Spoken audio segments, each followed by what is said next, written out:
Hello and welcome to the Avrum Rosensweig Show. Welcome to one of the internet's best podcasts, where we dive deep into the lives of the extraordinary and fascinating people who leave an indelible mark on our world. Join us as we explore their captivating stories, remarkable achievements, and unique perspectives that shape history and inspire generations. Get ready to embark on a journey through the lives of inspiring people unlike any other.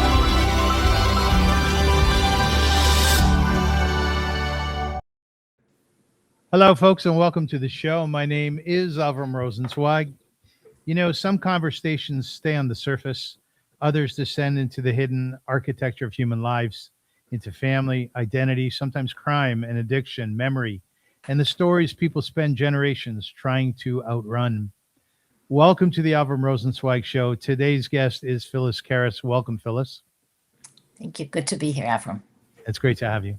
A New York Times bestseller, an acclaimed journalist, former professor of journalism at Boston U, author of 10 books, and a writer whose career has taken her deep inside worlds that most people never truly see. She's written for People's Magazine, Vogue, the Miami Herald, Boston Magazine, and Moment Magazine. Her bestseller book, Brutal, The Untold Story of My Life Inside Whitey Bulger's Irish Mob, pulled readers into the violent underworld surrounding notorious Boston crime boss Whitey Bulger. Her book, The Onasis Women, became the subject of a national Dateline NBC special. And her work has brought her to programs ranging from Extra to Access Hollywood to Hardball. But today's conversation centers on one of the most haunting works of hers. It is called CURSE of the Blumenthals. It is a multi-generational story of a very close-knit Jewish American family, shadowed by alcoholism, violence, tragedy, and loss, but mostly of love. From bootlegging arrests in 1920s Providence to a drunk driving crash that killed 6 members of that family in 1935, to the shocking murder of a Boston seamstress by teenage Ronnie Blumenthal, and finally, Ronnie's lonely burial decades later in an unmarked pauper's grave. The book asks a question of deep human wonderment. Can pain travel through generations like inheritance itself? This is a conversation about family curses, about Jewish identity, about addiction, journalism, truth-telling, and the fragile line between destiny and choice. Google Books says about the Curse of the Blumenthals, over 3 generations of whispered secrets, crime, and lies in a Jewish American family. Journalist Karas blends memoir and true crime in this intriguing family history.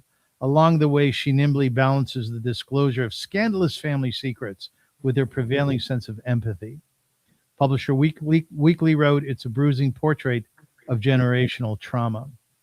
And perhaps most of all, it is about what happens when one writer dares to look directly into the darkness of a family story and refuses to look away. Ladies and gentlemen, the very esteemed Phyllis Karas. How are you, Phyllis? I'm fine, Avrum. Thank you so much. Was that nice to listen to? No, I keep wondering who the heck is he talking about? Yeah, It's not me. It's just not me. But anyhow, here I am. I understand that. I sit and I squirm when I'm doing public speaking and they introduce me. I go, no more. I know. Just enough. Phyllis Karas, here she is, period. Exactly. When I was reading up on you and doing my research, there's a question that came to mind is I'm a rabbinical family. My father was a rabbi, God bless his soul. And the memories that I have are of books, or of community, of on Saturday morning walking hand in hand with my father to synagogue, to shul. Wow. Your memories are not rabbinical. They're much different, right? They're not biblical. They're not rabbinical. They're just one family's stories, one family's problems, joys, loves, tragedies. I honestly believe everybody, any family could look a little bit closer and they would find perhaps not quite all the horrors of my family, but they would find things that are absolutely not rabbinical. The interesting thing in that light is that you said that when once the book had been completed and it was out there, that people would come up to you almost as though they had this badge of honor. They go, my uncle was in jail as well. So true. It is so true. And they whisper it, like it's this deep, dark secret. And here I am shouting mine from the rooftop, but they're being very careful that I shouldn't say anything. There's like a shundra, the Yiddish word, like we don't want to talk about those things. And that's truly in my family for so long. And uncovering it was a bit scary because there was so much I didn't know. I thought I knew a lot, but in the Jewish families, they don't want to tell you the bad things. And I found them. I found my mother had been divorced before my father. I never knew that. There were different things, even with this hideous, horrible car accident. Nobody talked about who the driver was. And we hid things. It was too painful, especially for the kids to know that. So it wasn't there. I wish they had talked more about it when they were alive, my parents, my aunts, my uncles, because there's so many questions, some of which I could find through research, but a lot of which are dead and buried. And you just do the best to uncover. Are you yourself more open than your parents were? I think I am. I think my whole generation is more open. I mean, they were closed. They were immigrants. They were concerned, what are the neighbors going to think? They were very, very different. I'm talking about my grandparents, but even my parents were closed off in so many ways. And I think maybe I'm a blabbermouth. Maybe it's just being a journalist. If it's there, I want to talk about it. I want to write about it. If it's generational trauma, bring it to the light. Because I think people, they all want to do that. Everyone would like to just say, can you write my book? And there it would be, all the things that they really never talked about. There's good things too, but having written about crime, I've realized that criminal people seem to attract far more attention than nice, decent, ordinary people. That's what makes books and stories. Yeah, I often say that goodness is very, very quiet and humble, whereas badness and evil, if you will, is highly vocal. It's wildfire. It spreads. And that's how it is. We live one life, ostensibly. Although my sister believes we come back, but okay. Oh, good. I like and that. we choose as writers, if we are, to very often write a particular genre. You've written novels, but much of what you've written has to do with the underbelly of our existence. Why is that? What is it about you? I don't know. And it's fun, not funny, but when I started writing, I've written about two gangsters, two mobsters, one that was on the FBI most wanted list for 18 years. And when we discussed the prison part of this and the criminal parts, I realized it was ringing a bell in my own personal life, things I really hadn't talked about, that my own cousin was supposedly a murderer, that we went to prison to visit him, that I saw this. But it wasn't like the real crime that I wrote about, the mobsters who just slice people up and bury the bodies in different pieces. That was different.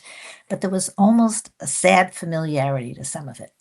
And maybe that's why it was time to uncover the bodies in my family story and tell them just the way the mobsters told theirs. On this particular book, you researched for a long, long time. And you speak beautifully, by the way, about librarians. We're going to touch on that. Oh, God. Yeah, My good saviors. for you. Saviors. Good for you. Yeah, they're wonderful, wonderful people. If Brilliant. you love libraries, if you love books, then librarians are like the gurus of that environment, right? Yes. Each one is so special to me. I can't thank them enough, truly. Well, you called them brilliant in an interview. Yeah, they are. I mean, they just don't give up. They love researching. To them, that's all part of the job. It's part of the joy.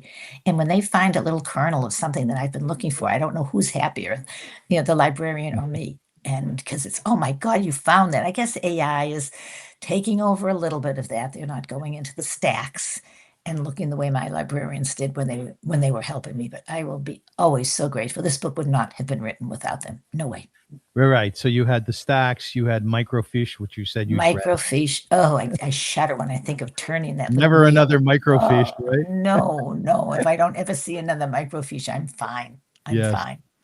So you're about to start this book. I work with many authors. I have a writers club on Sunday morning of individuals who are highly accomplished.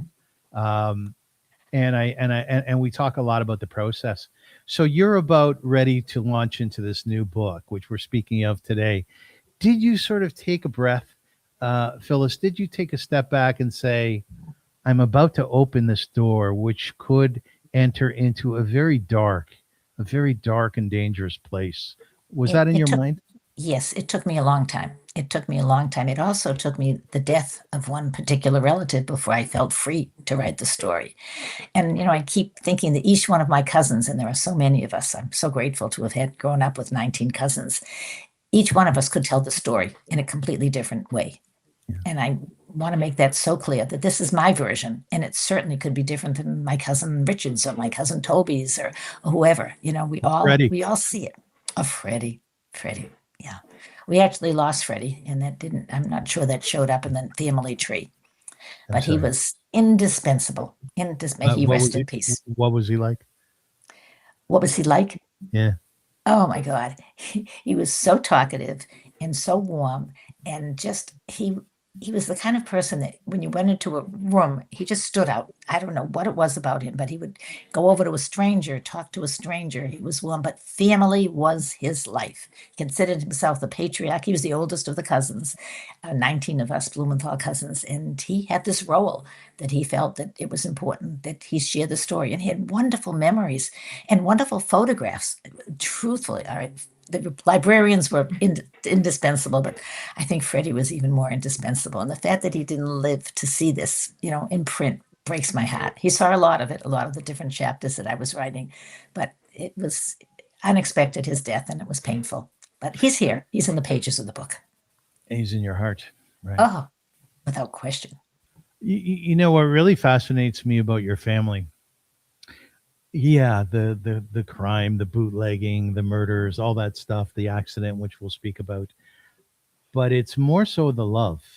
Many families I know who come from your generation, your parents' generation, let's say Ashkenazi Jews, Right. there's a lot of family members who don't talk. But what's palpable in your book and your writings is this incredible, overwhelming sense of love that you had for each other. And what was fascinating is that you've talked about how everybody would go visit your cousin Ronnie, who was in jail from the time he was 18 to 33 for murdering the seamstress in the most barbaric manner. And what I loved was you said that your mom would bring two briskets for him. One for Yep. him, one for the guards, right? Absolutely. And never went with Incredible, just one. No incredible amount strudel, of no love. cakes, no nothing. Two of everything.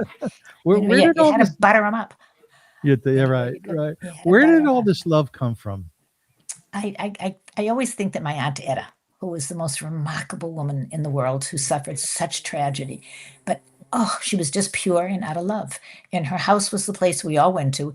It's funny, as a kid, I imagined it was this giant house, but when I went to visit it recently, it's a tiny little house. Yes. And all the kids, the 9 children and Blumenthal sisters and brothers lived in this little house. And she would prepare amazing meals for all of us from a tiny little kitchen.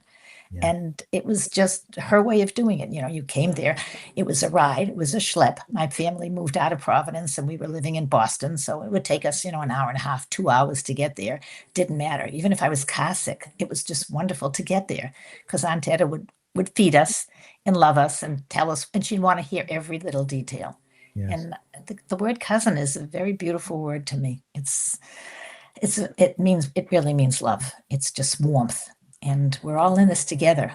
And I know my mother had always said that sentence about when you lose 6 members of your family, as we did in a horrific car accident, you will never lose another.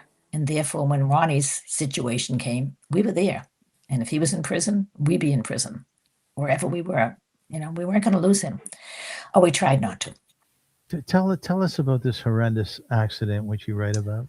Oh, goodness. Avrum, I knew very little about it. I would see a family portrait and see that there were 6 people that were missing from this portrait. And who are they? And my mother always referred to it as the accident. And you didn't want to talk about it much because you knew that it hurt her. She would talk about, she was the one that picked up the phone from the state police when they called to report the accident. But it was 6 relatives. 3 of them were children under the age of 12. They were killed instantly by a drunk driver driving a car that belonged to a funeral home. They had just come from visiting my Uncle Dave, who was the father of 2 of the children that were in the car. And his mother was also in the car, as was his mother-in-law. And they had left the hospital and they were heading back to Providence from Connecticut. And they were hit by a drunk driver that was all over the road, driving erratically, and killed them instantly. He survived, barely a scratch, and served a little less than 12 months for this accident. And I knew about a little bit, but not the details. And my cousins, we never even knew the name of the driver. And I wanted to know that name. I don't even want to pronounce it because it's like giving him, I don't know, fame of some sort or infamy. But I needed to know that. And part of my research was to find him. Of course, it was so many years later. The accident was in 1935. Yes. But I thought maybe I could find a child or a niece or a nephew. And no matter how hard I tried, and believe me, I tried, I couldn't find one living relative. And as upsetting as that was to me, I couldn't help thinking, wow, we Blumenthals, we're still around and we're still multiplying and there's still lots of us. But you, poor man, you have no one left. It's all gone. And even though I would love to have, I don't know what I would have said. What would I have said to his daughter? Your father killed my family. What in heaven's name was I going to say? But it was an obsession. I just wanted to connect. Even with the people that were in the car with him, I wanted to connect. And I couldn't do that. But that's what it was. My brother-in-law was murdered. Ooh. Yes. And the fellow who murdered him is still in jail. We went through a parole hearing last year, 2 years ago. We're going through another one again soon. He killed my brother-in-law and left over 6 kids for my sister to raise. Oh, my God. And I tell you this because you're right. There's a certain almost fascination with wanting to meet that person, letting them know what's done and trying to understand, right? Right. Have you been able to do that? No, we've only seen him on video. He's, as they say in Yiddish, he's a zerbrochene person. He's a very broken human being. Oh, But I understand what you're saying. And then you also say that, and I think a lot of people can relate to this in terms of their life and within the context of trauma. You say there was before the accident and there was after the accident, right? yeah. Life was divided by that. It was before, anything that happened before 1935 and everything that happened after 1935. And so many different little details, like actually who did pick up the phone from the state police telling them about the accident. My mother said she did it, but my cousin Ruthie told me that her mother, my Aunt Esther, did it. So maybe they did it together, picked up the phone. It's hard to know exactly. But I wanted to know, where they all were. My Aunt Etta was the husband of the man that was in the hospital, and it was her children who were killed in the car accident. Yeah. And she was still in the hospital. And she heard on the radio that there had been a car crash, and she knew immediately that it was her mother and her brother and her 2 children and her nephew were in that car. And she got in a black dress and came home the next day for the funeral. Remarkable woman. When you wrote in your book that both your mother and your aunt actually answered the phone, it seemed almost like you were being generous of spirit. Was that the case? I don't want to hear my cousin. I don't want to hurt my cousin Ruthie, Yes. but I'm sure it was my mother. And she's just as sure it was her mother. Yes. You're telling other people's stories. You've got this wonderful control. And you have to be careful how you use it. Writing fiction is a lot easier. You can make it all up. But when you're telling the truth, oh boy, you got to be as careful as possible. It's not always easy. You gave the book to a couple of cousins and some friends prior to publication. That must be really scary when they were reading it, wasn't it? Awful. Because I thought, what if they say to me, I don't like this book. I don't want you to publish it. This hurts the family. You shouldn't do this. Yes. I don't know, Avrum, what I would have done. I probably would not have continued. But they encouraged me to do it. And, they said there's things they see differently, but it's my view. And they wanted it done. And they're proud that their family is written about, even though there's so many things in the book that we're not proud of. Are you really important in your family that way as the storyteller? Well, I'm probably the only journalist in the family. And whatever I've written, if it's a newspaper article or whatever, little small thing, they all got copies of it. My Aunt Etta, another aunt or cousin would always make sure. My cousin Fred would send it around. So they knew that I was the writer in the family. They had other roles. So I think I'd gladly accept that role. You're okay with it? You're Yes. the archivist. Yes. Yes. Now that my cousin Freddie's no longer here, I have no choice but to do that. And you embrace it and you deal with it well, I see. Yes, yes, but I check with my cousin Mel and I check with my cousin Phil and whoever I can just to verify things. And God, my cousin Toby just turned 90 yesterday. Yeah. So she was born right around, 1 year, actually 1 year after the accident. So Ah, you're lucky. You're it's very lucky. wonderful to talk to her. 90. You are so lucky that you embrace your family in the way that you do. It's very, very special. Very special. I'm very lucky. I am. A lot of unlucky things happen to us, but I couldn't love them more, and I couldn't be more grateful for my family. We so often in interviews we talk to people who have lost others, have written about it. Um, those people who came through this world and are no longer with us are so important. I always find in that context that it's really crucial that we mention one or two of them and what they were like, who they were, Yes. to bring back memories so that we can learn from them, that we can grow through them. Tell us about one or two of the 6 who passed in that car accident. Oh my God, it's the children, those children. My little cousin Morty, who was about to be bar mitzvahed, and we have pictures of him, and he was an amazing piano player. And I love hearing, we don't know much about him because his parents, his father, of course, died. His mother is no longer living also.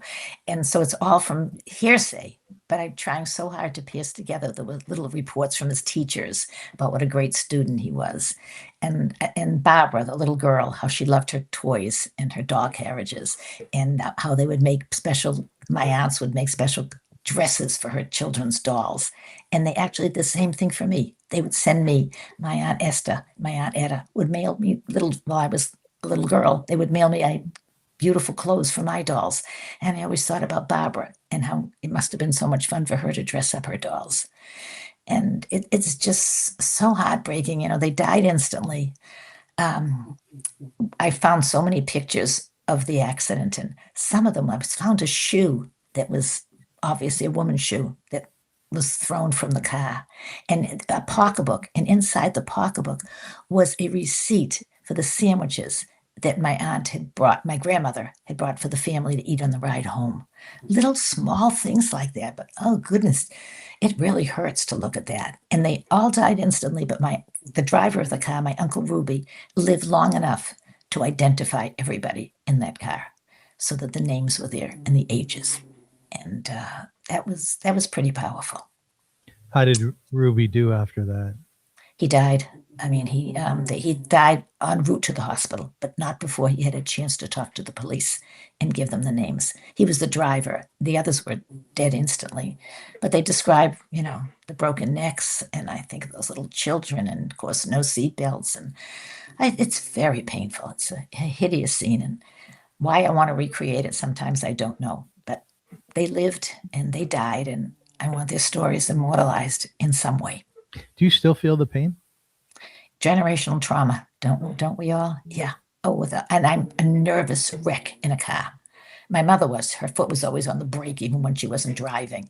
But Yes. I'm always kind of looking for the car next to me, almost anticipating the sound of the crash. I don't think normal people feel that way, but it's in me. I can't help it. When Nervous people go driver. through great trauma like that, not one death, but 2 or 3 or 4, whatever it happens to be, in your case, 6, you'll often hear things like, and Dad was never the same. Oh God, yeah. Yep, that's the phrase, never the same. Yeah. But those were people that were in the accident. I mean, I just wrote about it and heard about it and knew about it from as far back as I can remember. Yeah. But just the sound of it all, it's hideous. It's very interesting that you talked about the shoe that you saw in the picture. Shoes, they represent something. As an example, if you go to one of the concentration camps, Yes, you'll I see knew you were hordes going of to say that. right. You'll see hordes of shoes. And Yeah. you look at those shoes, and of course, every shoe has a soul. And metaphorically, you think about the soul of the individual who wore that shoe. Do you know, Yes. Phyllis, that within Judaism, when you lose somebody, and I knew this because my father died, and I was told this, you can take your father's sweaters, you can wear your father's pants, but you can't wear your father's shoes. No, you So must what give is it them to about charity. shoes? What is it I, about shoes? I don't know. Or maybe because you put your whole body in them, they support you. Yeah. You can't move really without them, and they're just a part of you. But I've seen those collections of the shoes too, and it's beyond hideous. that they took the shoes. Just the thought of them removing the shoes. And I thought of that too, that how badly she was hurt, that, her shoe got flown out of the car, and there it stands. Do you like shoes though? I think I'm not crazy about shoes. I mean, they're okay, but I'm more concerned with a sweater or a pocketbook, not so much with the shoe. Right. A nice sweater. Yeah. It's not part of my generational trauma. So you had a cousin, Ronnie. Oh, yes, I did. An 18 years old, whom you love dearly, whom you love deeply. We all did. Right. And you loved it. By the way, was there anyone in your family that was not loved? If it was, I can't think of it. I can't think of an aunt or an uncle or a cousin who wasn't warm and loving. I can't. Yeah, that's fascinating. Must have been. Maybe an in-law, maybe someone that married into those in-laws. Yeah, the in-laws. That's what gets you. Yeah. So you have a cousin, Ronnie, 18 years old. He goes to pick up some clothing, I believe, no? Raincoat. A raincoat. So, walk us through the story as to what happened that night. Well, you have to understand that my Aunt Edith was pregnant during the crash, the accident, and Ronnie was born 6 months after the accident. We'd had 6 hideous funerals, so much crying, so many shivers, and then this beautiful baby boy is born, and he's named Ronald, after the driver of the car, my mother's brother, Ruby, and he's beautiful. He really is. I mean, just an exquisite child. I love looking at the pictures of him, and he grew into be an adorable boy, and he was very spoiled. He was the only child. His father owned a liquor store. His parents could not have any more children, and so he was very precious. And every time he came to my Aunt Edda's for dinner or anything, it was, oh my goodness, Ronnie's here. Yeah. And that was just so amazing. And he, at age 18, not even quite 18, just before his 18th birthday, he killed a woman. He killed the dressmaker in the family, who happened to be, we realized later, my Uncle Barney's mistress. And it was, my mother always called that the incident. We had the accident and we had the incident. And she would always say about the incident, it was an accident, Phyllis. He really didn't mean it. He kind of pushed her and she hit her head and she died. Well, when I investigated, I was sickened. It was not an accident, Mother. No, he strangled her, he crushed her head, and then he put a knife through her heart. So this was not an accident. This was a very passionate, hideous crime. And he went to jail for it. And as my mother had always said, we're not going to lose a relative. We've already lost too many. So everyone went. When I got the visiting list from the jail, I couldn't believe how those 13 years were filled. There was like 5 or 6 names in a slot for 1 hour to go visit him. And it wasn't fun. I mean, this was an ugly, archaic prison, and you had to be strip searched. You had to go through one locked gate after another to get in there. And it was not the most pleasurable thing as you're carrying the 2 briskets or the 2 things of strudel or whatever. But when you got into the room and you were with Ronnie, he was physically a beautiful man. And he just made it. He would ask you so many questions. He was always interested in what you were doing. He was taking some classes. He was reading for the blind. And he fell in love with my sister's college roommate while he was in prison. So it was a tumultuous, fascinating 13 years. And he came out. He was in his 30s. And I don't think you can go into prison when you're 18 and come out in your 30s and say, okay, now I'm just going to lead a nice, normal life. He didn't. He drank too much. He drove too fast. He dated too many women. He was a very unhappy man who came out of prison, who was trying to grab everything that he had missed. No one ever really asked him if he killed her, right? Oh, that was the elephant in the room. We just couldn't ask it. And so many times we would speak to each other. Well, you saw Ronnie. Did you say anything? No, I might next time, but I didn't. And that was it, because there's always the question, did Ronnie do it? And did he do it alone? Did they hire someone to do it? The case was very poorly handled.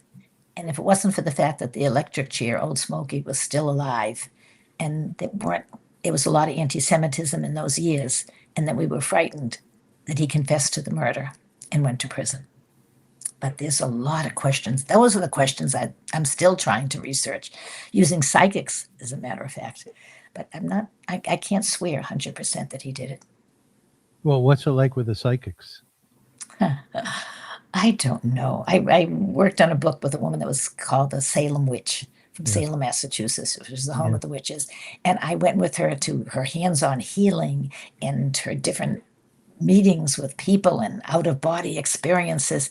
And the end of that year, I thought, oh God, she's a total fraud. Hmm. And yet then she would do something that amazed me. Like she would do a hands-on healing for a person that was being operated on thousands of miles away, and they would feel a jolt. And she would I think I'm trying to believe that they're true, that they, people have this special sense that a lot of us don't. But I haven't found a psychic that can say to me for sure that my cousin Ronnie committed the murder. When I'm in a room with someone who, and I have been because of the work that I used to do in the humanitarian world, with Ah, someone who murdered somebody else, I find it very hard to be in that room and to feel that person's energy. Just like oof, not the flip side to that is when I'm in a room with someone who's beautiful and is full of kindness and love, I move towards that person. wow. It's With innate. Ronnie, yeah, exactly. With Ronnie, did you forgive him? Were you able to embrace him? That's an interesting question. I think you remember reading in the book about my cousin Mark, his Mm. son, and everything that Ronnie turned into being after he came out of prison is the total opposite of the person that Mark in his 50s is now. He's a beautiful, lovely, warm man. And when he was 8 years old, I guess they decided it was time to talk to Mark because he was going to be going to school and kids were going to ask him. The name Blumenthal, we've been all over the newspapers. So he sat down with them. They went to a duck pond. And Ronnie, this is as Mark told it to me, uh, Ronnie, he always called him Ronnie, never called him dad. He wasn't much of a father, so that makes sense. But Ronnie told him the whole story. And at the end, he said, "Okay, kid, you got any questions for me?" And Mark said, "Yeah, Ron, I've got one. Did you do it?" And Ronnie said, "No, I took the rap for Grandpa." Just a few words. But when Mark told me that, it was like, oh my God, is that true? It's too late. Ronnie's gone. I can't ask. Grandpa was my Uncle Barney, who was such a sweet, gentle man, but he was having an affair with the woman that Ronnie murdered. So I suppose it's plausible. But would a father let a son go to prison? Hmm. There's just too many questions. Good I question. need a psychic to answer that for me. There's a I have Talmud. There's a Talmud, Phyllis, that says that if a father comes to steal from a son, the son will kill the father. They have that in them. But if a son comes to steal from a father, the father would not kill the son. Wow. Yes, it's an interesting Boy, juxtaposition. that's heavy.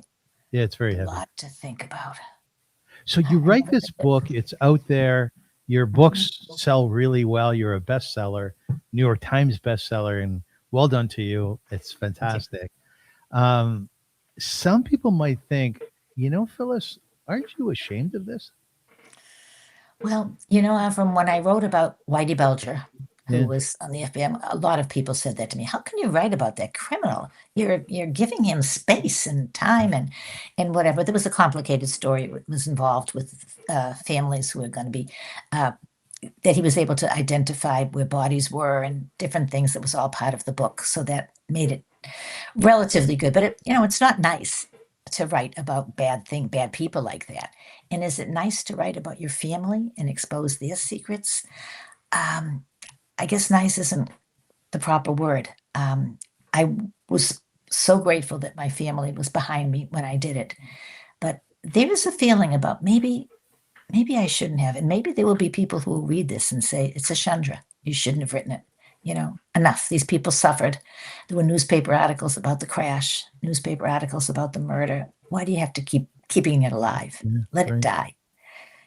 But I do believe that it was a curse of some sort. And I also believe that the curse was over and that the curse ended because there was so much love in my family.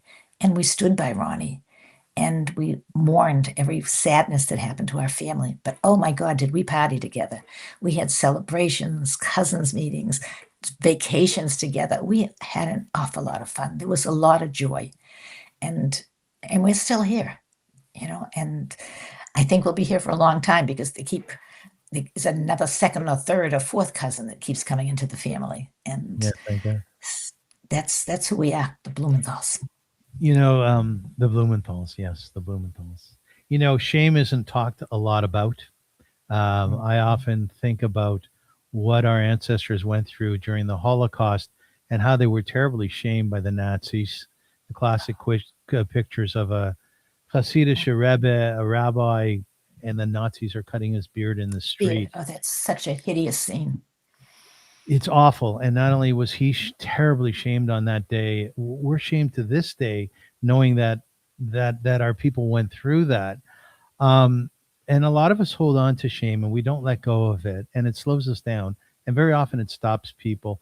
My sense of you and your family, and tell me if I'm correct here, speculating, is that you do not allow shame to stop you at all. No, I'm not, because these were good people. And my Yeah. cousin Ronnie may have committed a very bad thing, but we're good people. And, my parents never talked about the murder. And I was away at camp when I came back and found a newspaper with my cousin Ronnie's picture on it saying, "This is the face of a murderer," in the Boston Globe. And I had been sent away to camp that summer to be away during the trial. And they just didn't want to talk about it. My mother would say, "Well, don't tell your friends. You don't, it's not everybody's business. You don't have to talk about it." And when I would leave school early to go to visit Ronnie, and special permission to get out that day to take the ride, don't tell them where you're going.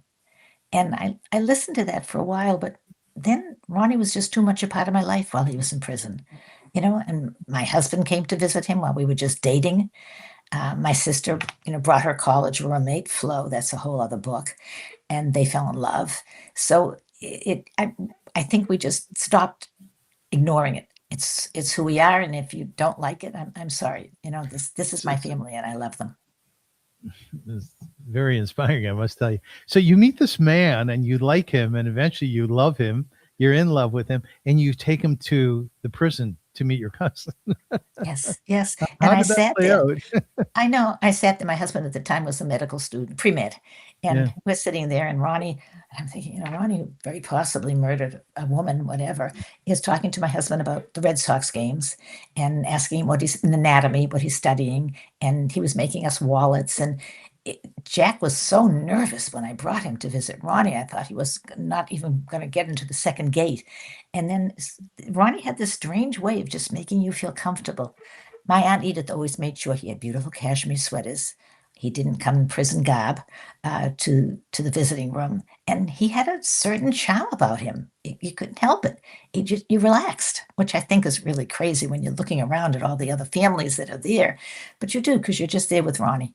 And my sister bringing, as I said, her many friends that went to visit him, and maybe it was exciting for people to go to a prison, and see someone. Malcolm Really? X had been in that prison just before Ronnie got Is that there. right? I know. I thought about that afterwards. God, I missed seeing Malcolm X. He left just before Ronnie came in. That's too bad, but whatever. Well, he missed seeing you as well. Poor Yeah, Malcolm. I think he when I was survived. little, as I mentioned, my father was a rabbi, and I Right. had 4 siblings, and my father would go visit the Guelph prison, which is about an hour away from Toronto, Oh, or a half wow. hour away from Kitchener, where we lived. And every Friday he would go and he would visit Jewish prisoners and non-Jewish prisoners. Oh my goodness. Yeah, my father was like the really roll up your sleeves rabbi. Wow. But the interesting thing, Phyllis, was he would take one of us kids every time he would go visit. Really? So I would sit in the front area there. He said, "Son, I'm going to go visit the prisoners. You can't come in." You sit So here. you have to sit in the hallway, and all of these men would be walking by me dressed in their orange outfits, Oh, many of them shackled. I was probably 7 or oh, 8 years old. I remember my feet did not reach the floor, oh. and I'm thinking to myself, I'm going to be kidnapped. It was scary. It's going to happen. You mentioned a lot of people think it's maybe kind of sexy going to a penitentiary. For me as a little guy, it wasn't sexy at all. No, it really wasn't. And there were times when the door clanked behind me as I walked in, and I kind of think, what Yeah, if that door yeah, doesn't open? yeah. What if there's something's wrong today and I'm stuck in here? And then when we left, my mother would always cry in the car on the way home, saying, "Oh, that poor boy. Yeah. What's happening to him now?" And she was fine on the ride up, cheerful and happy and thrilled that, her brisket was sitting right next to us. But the ride home was never pleasant. It was always sad. Yes. And the family mourned for that, but we were there. Phyllis, what do we know about the seamstress? What was she like? Oh, I was tried to be so careful because my mother had always made her out like she was a woman of ill repute. Yeah. She almost deserved it. Like punish the victim, which is so awful, so awful. And yeah, she was married 4 times, and there were some unpleasant stories about her in the newspaper, about some drugs. But basically, she was a very hardworking woman. She, in the 1940s, there she was having her own business. She had a lovely seamstress business, and she worked in a hospital for mentally ill people in the evening. I mean, this woman was definitely not a horrible person by any means at all. And whether my cousin, my husband, my cousin and his father were attracted to her, I don't know. I don't know why. But she had never had any children of her own. She did have 2 dogs, and she had a nephew that was very devoted to her. And they worked very hard to make sure that Ronnie did not get out of prison. And it took a long time for him finally to get the parole. We thought it would never happen because one of his relatives, just as you were talking about your relatives, did not want my cousin Ronnie out after what he had done. And I don't blame them. You can't. But I felt like I got closer to Ara as I was writing the book, that I could see her. And, there were a lot of negative stories about it. It wasn't easy to find them. Neighbors complaining about strange men coming into her apartment and whatever. But the family loved her. Her own family loved her. And I saw the beauty in her. Hardworking woman doing things that women in the 40s were not doing, supporting herself, buying her own house, not having children. It's pretty admirable. Is she in your heart today? Yes. I often wanted to say to her, please forgive us. You should never have died. Please forgive us. We're sorry. You use the pronoun us. Yeah. My cousins. We talked about that a lot. We did. Do you feel some responsibility in some way? Well, maybe because we loved Ronnie so much and gave him the freedom to just feel that he couldn't do anything wrong. And there was the thought that he did this because of a broken heart. While he had been away for the summer, he'd gotten a Dear John letter from a woman and came home on Saturday and then supposedly killed her on Tuesday. So was he angry at women? Was she just in the wrong place at the wrong time? I don't know. But she certainly did not deserve that hideous, hideous death. And I am sorry. Last Sabbath, I was at Charlie and Judy's house. Charlie is Moroccan from Tangiers, and Judy is Ashkenazi from St. Catharines, Ontario. You don't know any of these cities, do you?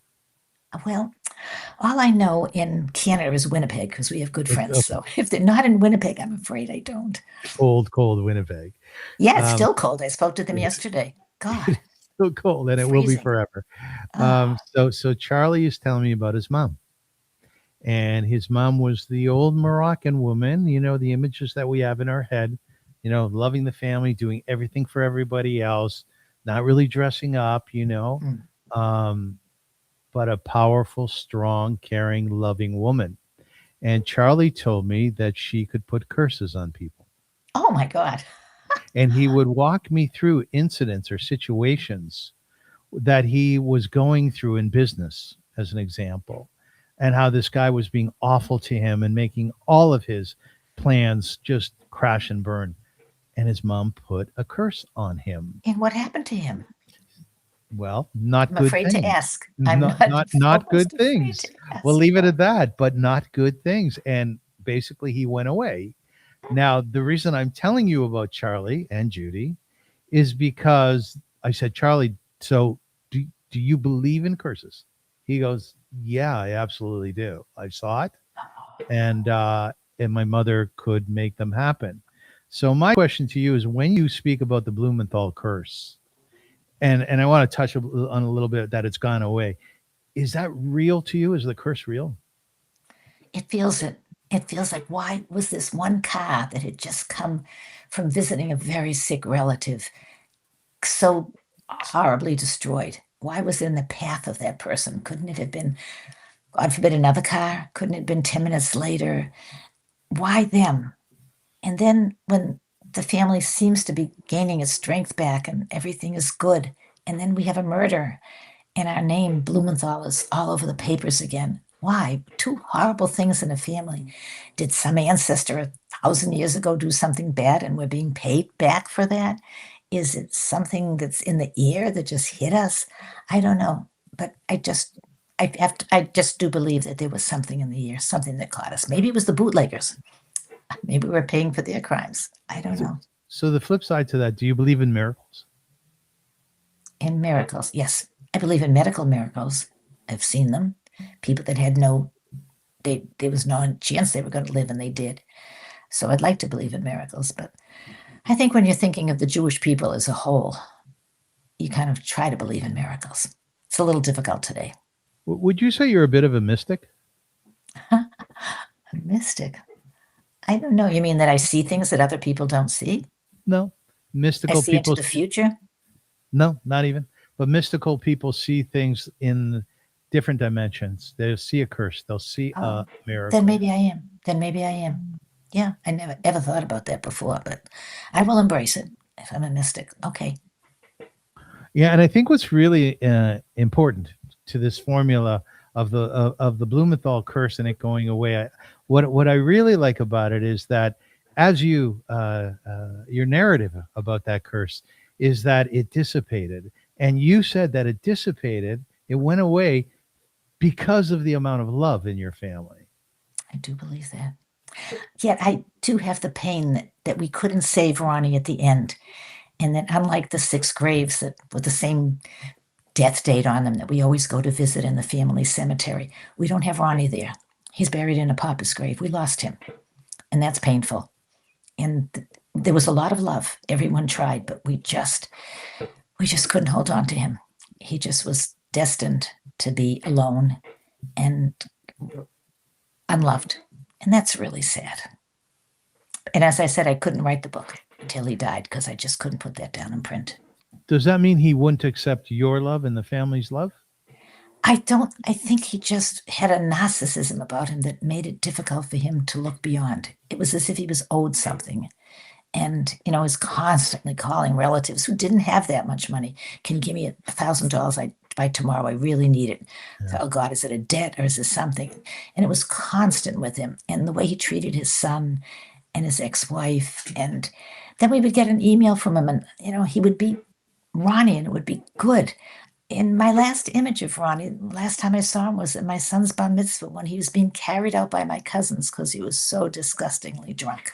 It's a horrible image, but it's what was left. So I think what's intriguing about you, Phyllis, and tell me if this resonates with you, it sounds to me like you're not a very judgmental person. I'd like to think I'm not. Because I think that's a very difficult trait. And there are people I know who are judgmental and I want to scream at them, who are you to say that? There, but by the grace of God go I. And it's just, I think that's a terrible trait to be judgmental. And I certainly would strive not to be. If you don't mind, I'd like to talk about Sure. one or two of your other books because you have truly accomplished something very special in your life to date. As they say in Jewish, you should live till 120 and write much more. I'm But trying. you've done some very, very cool stuff. One of the things that intrigued me was your book about Jackie Onasis. And the reason that intrigued me was because you were deeply, deeply intrigued by this woman. So was my mother. Really? So was my mother, Phyllis. So What are was my it? sisters. And you will see them wearing those big Jackie O glasses. And you the will pill- see them using her as an example for great elegance in Grace. society, right? So I guess my question simply is, what was it about Jackie O that drew you to her? What were you so intrigued by? Oh, God, I couldn't stop looking at photos of her. I tried to wear my hair like hers. I tried to Right, stand up right. straight. I just tried to do everything that could be Jackie. And there I am in a small little bed and breakfast in Santorini, Greece. And I run into a woman who owns the bed and breakfast who tells me that she was Jackie Kennedy's private secretary during her marriage to Yeah. Aristotle Onasis. And I'm thinking, oh, yeah, I'm the Queen of England. I mean, this woman is a Right, loony right. bird. But while my family spent, my husband, it was our 25th wedding anniversary, and another couple spent 5 days seeing everything there was to see in Ia and in Santorini, I was with this woman in her small room looking at all the artifacts and trying to get notes from her because I did believe her. And I thought it was almost fate that I, who loved Jackie so much, was holding her hairbrush and looking at pictures of her. It just felt so right. And it was I mean, I've been writing young adult novels up to then. I was certainly Yeah. not getting more than $5,000 for an advance. And I loved what I was doing. I was writing for newspapers. And then this falls into my lap, and we get $1 million advance for this book. I only Nice. got 25% because in that little room, I signed a contract that my agent said I never should have signed, but whatever. It was exciting. And it was like being back. And I've been back to Greece for the Dateline special, for other different things with the book. And they're working on possible film about it finally after all these years, or TV series for the Onasis women. But it was truly a dream come true. Talk about fate. I mean, that was a spectacular. And Kiki and I, the woman that was the secretary, Kiki Ferrudi Moutsatsis, and I are still very dear friends. We speak at least once a week, if not more often. Do you see yourself elegant like Jackie? No, God, no. Look at me. No way. No way. But I tried. And on my wedding day, for the going away, I had a pillbox hat and an outfit that I looked exactly like one that Jackie was in. And certainly, and I was also in Washington during JFK's presidency and was there during the assassination. So that made me feel even more attached to the family. And I mean, even just recently, the new movie, the TV series, I think it was called Love. Oh, I was captivated by Were it. you? Were you? Yeah, yeah. It's So in beautiful. writing about Jackie O and having this inside sort of scoop that you had, which is a very big score, what did you arrive at? What did you learn about her? Well, I learned a lot that her relationship with Onasis was so different, that she really loved him, or at least according to Kiki, who was with him all the time, she did love him, and he protected her. It was right after RFK's assassination, and he provided safety for her on this beautiful island. He also provided huge amounts of money, and that's something she really hadn't had. And she could buy anything she wanted. She had private planes at her disposal. Her children were safe. They were good years. Things went bad when Aristotle Onassis' son Alexander was killed in a plane crash, and the marriage literally ended then. But there were good years there, and I do believe, even though his love always went to Maria, that was his true love. But that he loved her in his way, and she loved him, and that made me feel good writing that story. In writing about Jackie Onassis, did that do anything to your life? Did she bring something home about yourself? Did she change your life at all? Yeah, I got enough money to put in to get a ski place up in New Hampshire, so that changed our monetary effects a lot, and I saw what fame really is like. It wasn't my story; it was her story. But still, the fame touched me in so many different ways with television studios and all those things. And a lot of it I really didn't like. I was happy when that sort of ended because it was a glamour that wasn't my life. And but it was Kiki's, and she belongs in that. And she's a remarkable woman. And I so hope the TV series happens. Are you famous? No. I mean, my little community I am, and in Boston and the areas that I live, people know my name. So I have that, and I can make phone calls, and if I'm trying to get a story or something, I can pretty much get the information, but not famous. No, thank you. Where you're at in life, are you happy that you're at that place? I am. This is a good time. I'm enjoying grandchildren. My husband's out to retire. Some more travel in our lives. Just, I need to stay well. We all need to stay well. Yes, And amen. other than that, I'm very content. I don't feel. I was always so driven, and now I don't feel quite as driven. I'm writing another book, a children's book now, and that's fun, about a duck. And so I feel I have the right to do that now. I'm also writing another gangster book about my gangster, which, whatever. It's a story that it's got to be told by somebody. So here I am. But as long as I can continue to write, then that's what I'm going to do, because I don't do much else than that. That's it for me. What do you love about your husband? I love that he loves the Blumenthals and that he was a cousin, that Jack was very much a part of the family. He wasn't an in-law. He was there. And he's very close with my cousins. And I love that. He's also a very kind man and, a physician, went above and beyond always, in helping. And I respect that. I really, and, he's never been clouded in any way by my celebrity, as you call it. He's always been very proud and tells the story. And I know a lot of people whose husbands would resent it. And Yes. that's Yes. never been Jack's way. Never. But thank you Does he for come to asking your? that. Oh, I'm intrigued by you, and I am. Yeah. I'm curious to the ends. Yeah. Does your husband come to your readings or your speeches? Always. And he's heard He the does, story so many times. And but he actually, still comes. when we were in Greece for the Dateline NBC special, they sent a special crew in from London to film, and no one there could drive a shift car. Can you believe it? And we have to drive through all these different crazy places. And Jack knows how to drive a shift. So there he is driving the car for the Dateline NBC, and they're all talking to him, paying more attention to him than to me. And it was fun. No, he's not the least bit. He has enough belief in his own powers and his own strengths to be the least bit diminished by anything that comes my way. And I'm In grateful. conclusion, how are the Blumenthals today? Oh, well, we're alive. Yes. We're reproducing. We're losing some. We're in the 80s. It's inevitable. My cousin Toby just turned 90, and we lost my cousin Freddie, and we lost my sister Toby. But we're here, and they are celebrating my book with me in every possible way and coming to signings and very much part of it. And also, I'm just so grateful for Mark Blumenthal, kind of the last one of that litter that he came into our lives. We had kind of lost touch with him for so many years, and he's such a beautiful man and enormously helpful. You're a lovely person. I'd really like to come for a Shabbat dinner. Oh, can you come? Of course, Well, I'm in you can get on Toronto. a plane. Yeah, that's not that far from Boston, is it? No, Yeah. it's not. It's not. But I really enjoy my time with you. You have a beautiful energy. You really do. Oh, thank you. Well, you bring it out. You're a wonderful interviewer, and I've been doing a lot of interviews, and this was very special, and I thank you.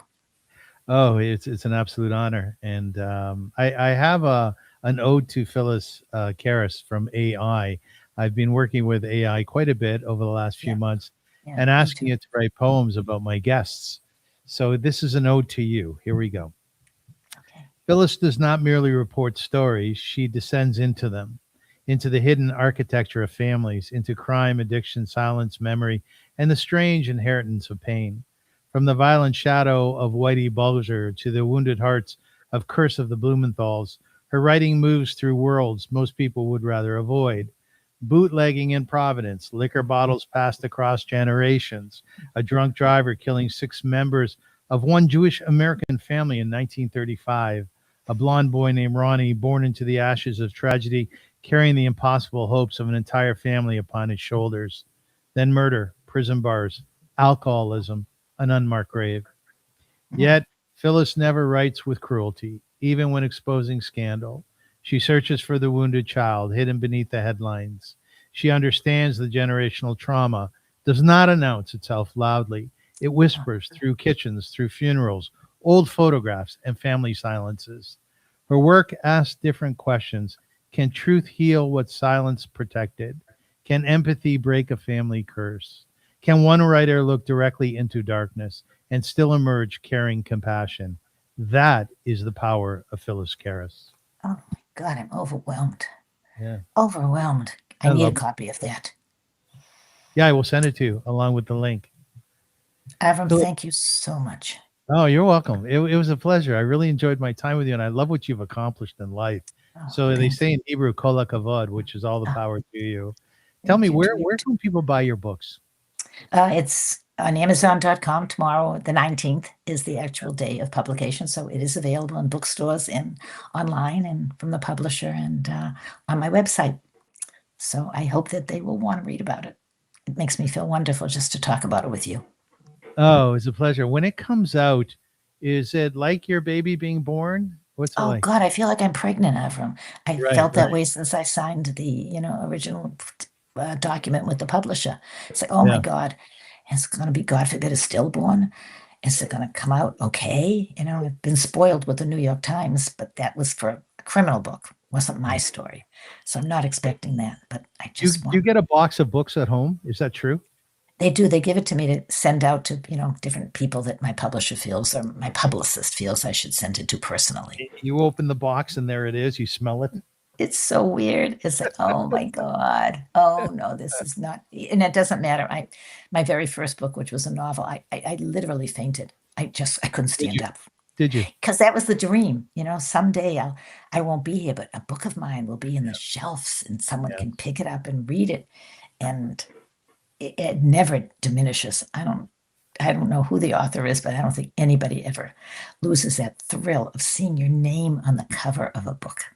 Good for you. And yeah, Ladies and gentlemen, I want to thank my guest today, Phyllis Karas, who's been a lovely, lovely person to interview. Who I often tell my viewers and my listeners, emulate my guests, because I bring people on who are very highly inspirational and take out of them something that you can incorporate into your life. And I would say, in the case of this interview, in the case of Phyllis Karas's life, until 120, as they say, it's the deep love, the deep love that she and her family express for one another. If you can go that way in life, and at the end of it, look back and say, what was the greatness of your life? And you can say, it's all the love that we had in our family, amongst our friends, that energy that we put out that was so positive. Then you have accomplished something incredible. Agreed? Would you agree with that? oh God, yes, thank you. Yes, absolutely. What else is there to hope for? That What sounds else is there to so hope? inspirational. Ladies and gentlemen, as my mother used to say, God bless her soul, sei gesund. Do you know what that means? Sei of course, sei gesund. Yes. Do you speak yes. Yiddish? Little bits, pieces. I heard it when I was growing up. So little pieces. just I don't think I'm as fluent in as you are. Yeah. Little pieces. Okay, good. Sei gesund, and grow Sei in the gesund. way you're supposed to grow. Be great. Find your talent. Find your gift and actualize it. Until we meet again, thank you so much. Thank you, Avrum. Thank you so much.